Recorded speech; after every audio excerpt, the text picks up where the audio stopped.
India కూటమికి NDA కూటమి మధ్యన బలాబలాలు ఏ విధంగా ఉండబోతా ఉన్నాయి? డెఫినెట్గా ఈసారి ఇండియా కూటమి 300 స్థానాలు గెలుచుకుంటుంది. మీరు చూడండి, దక్షిణ భారతదేశంలో 132 సీట్ల 131 సీట్లు ఉన్నాయి. 131 సీట్స్ ఐ థింక్. 131 సీట్లలో ఈసారి బీజేపీ సొంతంగా ఒక 5-6 సీట్లకు మించి గెలవదు. సౌత్ ఇండియా పోయినసారి దాదాపు 26-27 సీట్లు గెలిచింది. ఇది తెలంగాణలో 4 గెలిచింది, కర్ణాటకలో 24 గెలిచింది. మొత్తం ఈసారి రెండు రాష్ట్రాల్లోనే ఏమన్నా అంతో కొంత రావాల్సింది, 5-6 సీట్లకు మించి రావు. ఈడనే పోతున్నాయి, ఒక 20 మైనస్ అవుతున్నాయి. మహారాష్ట్ర పోయినసారి శివసేన వీళ్ళిద్దరు కలిసి ఉన్నారు, 30 సీట్ల దాకా గెలుచుకున్నారు. ఇక్కడ రాజకీయం చూడండి, శివసేనతో జతగట్టి ఎన్నికల్లో పోయి శివసేన ఓట్లతో ఎంపీ స్థానాలు గెలుచుకున్న బీజేపీ అధికారం కోసం అదే శివసేనను బలి తీసుకుంది మహారాష్ట్రలో. బీజేపీ అనేది ఒక ధృతరాష్ట్ర కౌగిలి. అది ప్రాంతీయ పార్టీలను ఎప్పటికైనా తినేస్తుంది. తను సహజ స్వభావం ఏంటంటే దానికి పట్టు దొరికిందాక వెయిట్ చేస్తుంది, అంతే. పట్టు దొరికిందాక వెయిట్ చేస్తుంది. పట్టు దొరికిందంటే అందరినీ తినేస్తుంది. ఈడ బీఆర్ఎస్నైనా అదే పని చేస్తుంది, ఆడ వైసీపీనైనా టీడీపీనైనా. టీడీపీని ఖతం చేయాలన్న ప్లాను చంద్రబాబు నాయుడు పారనీయలేదు, నడవనీయలేదు. కాబట్టి చంద్రబాబు నాయుడు మీద ఇప్పుడు పగబట్టిరాళ్ళు, అర్థమైందా? ఎక్కడైనా ప్రాంతీయ పార్టీలని మింగేసే పార్టీ ఎవడైతే గట్టిగా ఎదురు నిలబడి కొట్లాడుండో వాళ్ళే బతుకుతారు. లేదు వాడు పొయ్యి వాడి సంకటం దూరిండ్రంటే వన్స్ ఫర్ ఆల్ ఫినిష్, వాడు కూడా పోతాడు.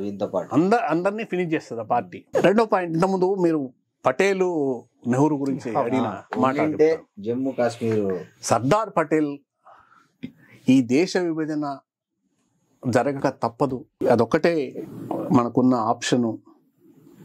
కలిపి ఉంచడం అంటూ జరిగితే పెద్ద ఎత్తున రక్తపాతం జరుగుతుంది. ఎందుకంటే అవతల బలంగా డిమాండ్ ఉంది, ఇవతల కూడా ఒక విపరీతంగా బాయిలింగ్ ఉంది అని ఈ పార్టీలో చర్చ జరుగుతున్నాడు. ఫస్ట్ దేశ విభజన యాక్సెప్ట్ చేసింది సర్దార్ పటేల్. హిస్టరీ తీసి రికార్డ్స్ తీసి చూడండి. విపి మీనన్ రాసిన ఇంటిగ్రేషన్ గురించి రాసినాడు, ఆయన బుక్ రాసినాడు. విపి మీనన్ సర్దార్ పటేల్కి సెక్రటరీ, ఆంతరంగిక కార్యదర్శి. ఆయన ఆ ఎక్స్పీరియన్సెస్ అని రాసినాడు. దాంట్లో ఉంది, చూడండి. దేశ విభజన యాక్సెప్ట్ చేసింది నెహ్రూ, గాంధీ కాదు. ఫస్ట్ లేదు మనం we have to go head, ఇంక దీన్ని ఇక్కడ ఆపకపోతే ఇంకా చాలా నష్టం జరుగుతుందని చెప్పిన మనిషి ఆయన. ఆర్ఎస్ఎస్కు వ్యతిరేకి. ఆర్ఎస్ఎస్ను నిషేధించింది కేంద్ర హోంమంత్రిగా ఆయనే. ఉపప్రధానిగా కేంద్ర హోంమంత్రిగా నిషేధపు ఉత్తర్వులు జారీ చేసింది సర్దార్ పటేల్. వాళ్ళే ఓన్ చేసుకుంటారు, ఆడికి ఏం లేదు. చరిత్రహీనుడు ఏం చేస్తాడంటే, చరిత్ర లేనివాడు ఏం చేస్తాడంటే ఏదో ఒక ఆధారం సంపాదించుకోవాలి, ఏదో ఒక ఇంత సందు సంపాదించుకొని వీడిని తిట్టడం కోసం మన దగ్గర తీయడం, అంతే. అర్థమైంది? అంతకు మించి ఏం లేదు. నెహ్రూకు కొంచెము ఆ సోషలిస్ట్ అనేది ముద్ర ఉంది కాబట్టి, గాంధీ కుటుంబం ఇదంతా వారసత్వంగా ఉంది. అదే పటేల్ కనుక, పటేల్ కుటుంబమే, ఆ పటేల్ కూతురే ఇందిరాగాంధీ తర్వాత ఇట్లా అయ్యి ఉంటే కనుక నెహ్రూను ప్రేమించి పటేల్ని తిట్టేటోళ్ళు. వీళ్ళ దుర్మార్గం అది, వీళ్ళ థింకింగ్ అంతే. పటేల్ మనుషులే కనుక ఇప్పటిదాకా రాజ్యం చేస్తూ ఉండుంటే పటేల్ను ఒక ద్రోహిగా నిలబెట్టి నెహ్రూని తిట్టేటోళ్ళు. వీళ్ళకేమీ లేదు, వీళ్ళ అసలు సొంత చరిత్ర లేదు. స్వాతంత్రోద్యమంలో పోరాడిన చరిత్ర వీళ్ళకు లేదు, ఒక్కడికి కూడా లేదు.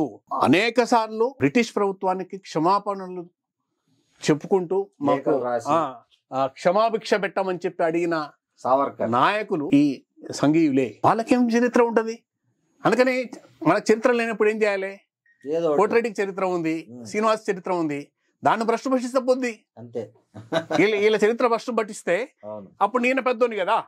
ఒక పెద్ద విగ్రహం పెట్టి తుమ్మ చెట్టు, రావి చెట్టును తిడితే తుమ్మ చెట్టు పెద్దది అవుతుందా? కొద్ది రోజులు ఉండొచ్చు, నడవచ్చు కాక. ఇది తుమ్మ చెట్టు, అది రావి చెట్టు.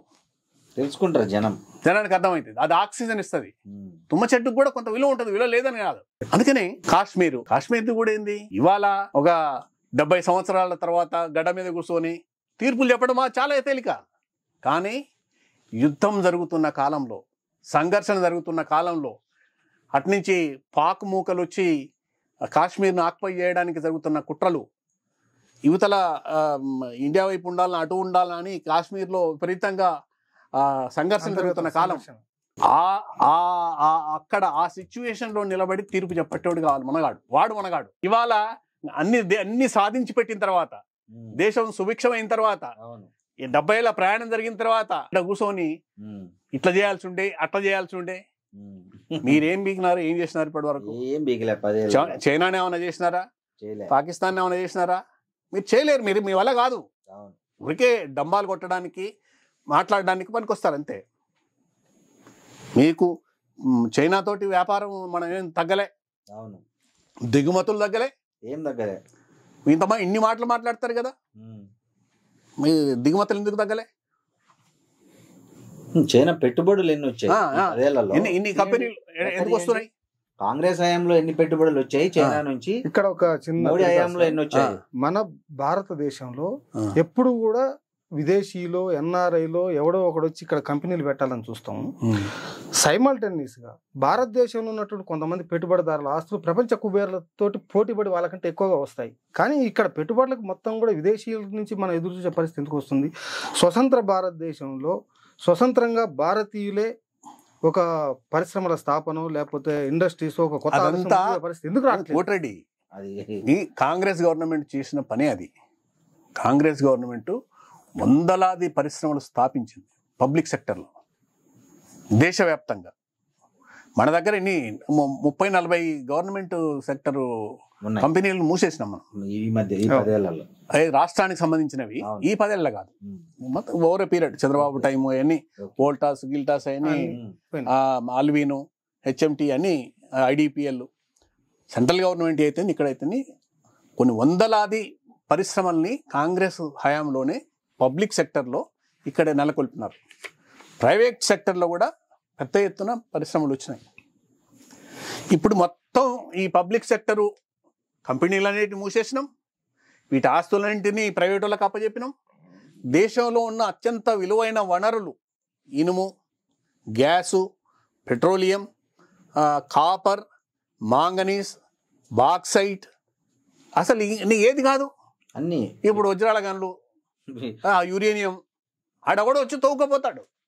విమానాశ్రయాలు, రైళ్లు, తర్వాత కొత్తగా ఏంది ఎయిర్పోర్ట్, విమానాశ్రయాలు ప్రైవేటైజేషన్ చేసినారు. చేసి కూడా బొంబాయిలో జీవికే వాళ్ళు కట్టినారు, విమానాశ్రయం కట్టినారు. కానీ వాళ్ళు ఎవరి దగ్గర ఉంది అది? అదాని. ఎందుకుంది? బెదిరించి వాడి మీద కేసులు పెట్టి జైలు వేస్తామని చెప్పేసి దేశంలో కనీసం 30-40 పరిశ్రమల్ని అదాని అనేవాడు ఇదే సేమ్ స్కీమ్ ఈడీ వచ్చి దాడి చేస్తుంది, కేసులు పెడుతుంది. ఆ తర్వాత నెలకు 2 నెలలకు 3 నెలలకు అదాని తోటి ఒప్పందం అవుతుంది, సెటిల్మెంట్ అవుతుంది. మన దగ్గర కృష్ణపట్నం రేవు, గంగవరం రేవు ఎందుకు పోయినాయి? ఇదే దేశంలో ఇవాళ రేవు పట్టణాలన్నీ ఒక్క కంపెనీకి, అదాని చేతిలో ఉంది. అమెరికా ఇప్పటికీ కూడా నేను ప్రజాస్వామ్య దేశం అని ఎందుకు నమ్ముతా అంటే ఆడ ఉంది మోనోపాలీ ఉంది. మోనోపాలీకి వ్యతిరేకంగా చట్టాలు ఉన్నాయి. ఈడ కూడా చట్టం ఉంది, ఎవడు ఏ రంగం పైన మోనోపాలీ ఉండొద్దు, కాన్సన్ట్రేషన్ ఆఫ్ పవర్ అనేది ఒక చోట ఉండొద్దు అనేది ఇక్కడ కూడా చట్టాలు ఉన్నాయి. కానీ అమలు చేసేవాడు ఎవడు? మొత్తం రేవు పట్టణాలు ఒకటి చేతికి వెళ్ళిపోయినాయి, మొత్తం విమానాశ్రయాలు ఒకటి చేతికి వెళ్ళిపోతున్నాయి. ఇవి అయిన తర్వాత నువ్వు దేశ రక్షణ గానీ దేశానికి సంబంధించిన ఎనీథింగ్, ఆ ముంద్రా పోర్టు 20,000 కోట్ల విలువ చేస్తే మత్తు మందులు అక్కడ దొరికినాయి. ఆ కేసు ఇంతవరకు అసలు అది ఎవ్వడు ఎక్కడి నుంచి వచ్చినాయి? నీకు ఒకటి ఓడలలో వచ్చినాయి, నీ అడ్రస్ కు వచ్చింది. ఎవడు ఏమిటని నీకు తెలిసాల్సిన అవసరం ఈ ప్రభుత్వానికి ఉందా లేదా? ఇంతవరకు లేదు. ఎవడి మీద కేసు లేదు, ఈ రోజు వరకు లేదు. కేజ్రీవాల్ మీద మాత్రం కేసులు పెట్టింది. అది లేని దాని మీద పెట్టి శిష్యుడు వాడు చిన్న అది తెచ్చుకొని తింటే కూడా మనం వేస్తున్నాం, లోపల వేస్తున్నాం. తప్పే అది, తప్పు కాబట్టి వేస్తున్నాం. కానీ వాడు 20,000 కోట్ల విలువ చేసే మత్తు మందులు, గంజాయి, చరకు, డ్రగ్స్ అన్ని వస్తే వాడి మీద కేసు లేదు. అసలు రేపు నీకు వాడి పోర్టు మీద నీకు పెత్తనం ఉండదు, వాడి పోర్టు దగ్గర వాడే కాపలా. ఏదైనా తీసుకొస్తాడు, ఆయుధాలు తీసుకొస్తాడు. రేపు నీకు తేడా వస్తుంది, గవర్నమెంట్ కు నీకు తేడా వస్తుంది, అదానికి నీకు తేడా వస్తుందయా.